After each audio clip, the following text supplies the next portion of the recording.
بہت سے لوگوں کے سر میں اور جسم میں خشکی ہوتی ہے۔ یہ خشکی کیا ہے؟ بہت سے لوگوں کے لیے یہ نئی بات ہوگی۔ میری نظر میں خشکی سردی کی انتہا کا یا حرارت کی کمی کا نام ہے۔ جیسا کہ سردی کے موسم میں ہر انسان خشکی کا شکار ہو جاتا ہے اور بہت سے تیل اور ویزلین وغیرہ استعمال کرتا ہے، لیکن خشکی جان نہیں چھوڑتی۔ جیسے ہی سردی کی حدت کم ہوتی ہے، سورج کی حرارت بڑھتی ہے، سب لوگوں کی خشکی سے جان چھوٹ جاتی ہے۔ اسی طرح انسانی جسم میں حرارت پیدا کرنے کے لیے جگر ہے۔ اگر ہمارا جگر درست کام کرے تو ہمارے جسم میں خشکی پیدا نہیں ہوگی۔ جگر درست افعال سر انجام تب ہی دے گا جب اس کی غذا اسے ملے گی۔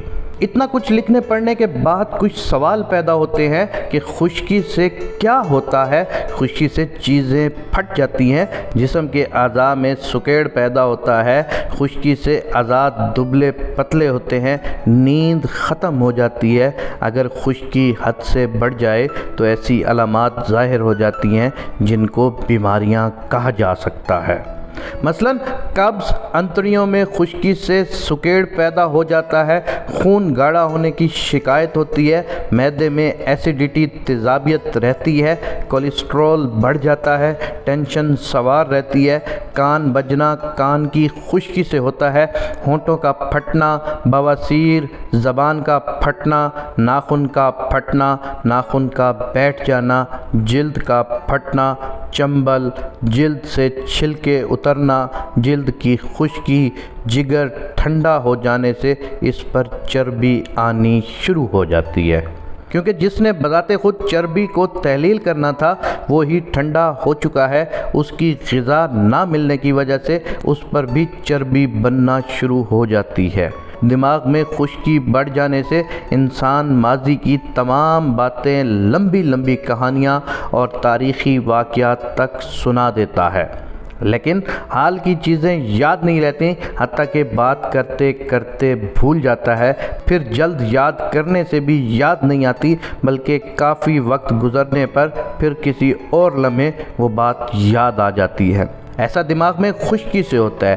خشکی یا حرارت کی کمی سے تیزابیت بڑھ کر جگر اور گردوں کو نقصان دینے لگتی ہے، جس سے جگر اور گردوں میں خشکی ہو جاتی ہے اور وہ سکڑنے لگتے ہیں، جس سے جگر اور گردے متاثر ہوتے ہیں۔ جب جگر کی غذا نہ ملنے سے جگر سے صفراوی نمکیات آنتوں پر گرنے کی رفتار کم ہو جاتی ہے تو جسم میں زہریلے مادے رکنا شروع ہو جاتے ہیں اور گردوں میں سکیڑ سے اس کے فضلات خارج نہیں ہوتے، کیونکہ گردوں میں لگے فلٹر تیزابیت سے بند ہو رہے ہوتے ہیں اور پیشاب گاڑھا سرخ زردی مائل ہو جاتا ہے۔ یہی گردوں کا خراب ہونا اور ہیپیٹائٹس ہے جس سے میری قوم تباہ ہو رہی ہے۔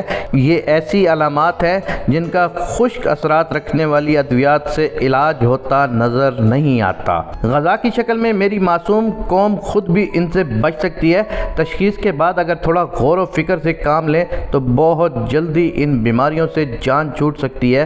اول تو تشخیص لازمی ہے۔ دوم، جیسا کہ میں نے بیان کیا ہے کہ ان مسائل کا حل کچھ اس طرح بھی کیا جاتا ہے کہ اگر آپ اپنی طبیعت میں ایسی علامات محسوس کرتے ہیں تو خشکی کے اثرات پیدا کرنے والی غذائیں کم کر دیں، جن میں خشک ناریل، ترش دہی، بھنے ہوئے چنے، بیسنی پکوڑے، مچھلی، شامی، بینگن، سبز چنے، ٹماٹر، کڑھی، گوبھی، لوبیا، باجرہ، بڑا گوشت، چکن، اوجڑی، کریلے، میتھی، پالک، کچنار، دال چنا، دال مسور، مٹر شامل ہیں۔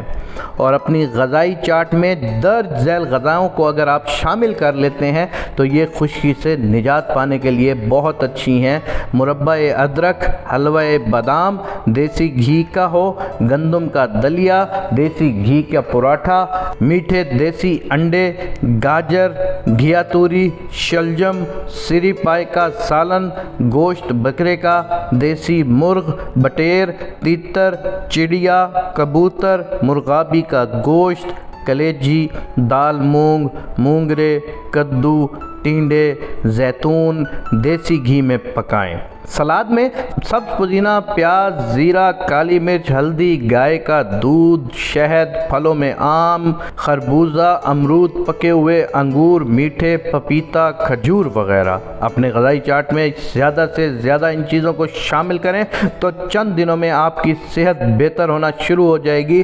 اللہ ہم سب کا حامی و ناصر ہو۔ اس کے علاوہ آپ اپنے ڈاکٹر سے بھی اس کا علاج پوچھ سکتے ہیں۔